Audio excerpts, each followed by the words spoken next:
All right, another Tuesday, and you've probably been looking at the stock market because the stock market seems to give everyone their consumer sentiment of where we're going. The housing market is much different than the stock market, but when it comes to consumer sentiment to buy a house, they're probably looking at their investment portfolio. So, few things working here, and this is boots on the ground, knowledge or observations of what we're seeing in the market right now. What I'm watching is a theory called mortgage rate lockdown.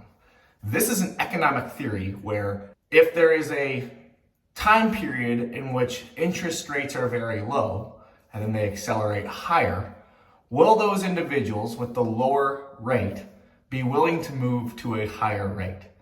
And when you had interest rates around 2.6, 2.7, 3.5 for a long time, will those individuals be willing to move to a higher priced home because home prices have escalated higher in the last 2 years and also a higher interest rate?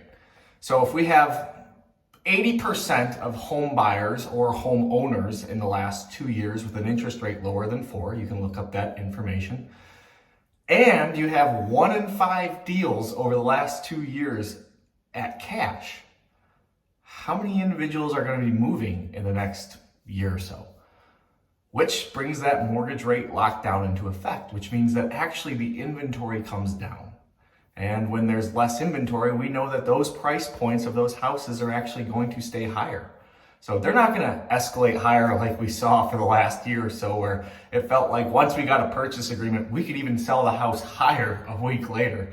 That's not going to happen anymore. But what you should know about the market is that under the median price point, there's no inventory. And if this mortgage rate lockdown is true, and those $300,000 homeowners are choosing to stay put, the largest demographic of buyers is first-time home buyers, and they're also under that median price point. You can hypothetically say that under that 350 or a median price point around 400, those prices are going to hold stable. And it's hard to believe that when interest rates could hit 7%, that you would actually have a home not depreciate in value as much as you think.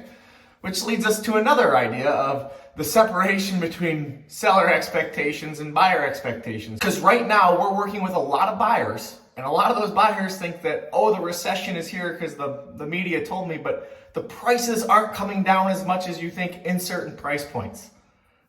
That's actually holding stable, and we're still seeing some bidding wars because it's a move-in ready house and it's under $400,000 and there's just no inventory. At the higher end, though, you are seeing the opposite. There's not a lot of buyers moving up from their $400,000 house with a 3% interest rate to a $700,000 house with a 6% interest rate. And therefore, the seller actually has the expectations of, this is what the comps told me my house should sell for, but the comps aren't what the market is to bear right now. So if you're in the low end, prices are staying steady. You could even see a bidding war if priced correctly and the home is move-in ready.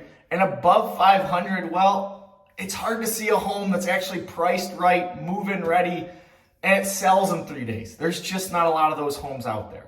So market is shifting. Buyers and sellers are on different sides.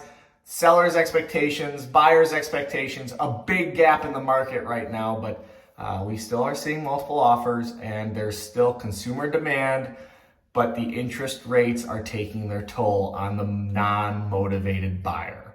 So if you're thinking about listing your home, be sure to understand what the actual market expectations are for your house. All right, see you later.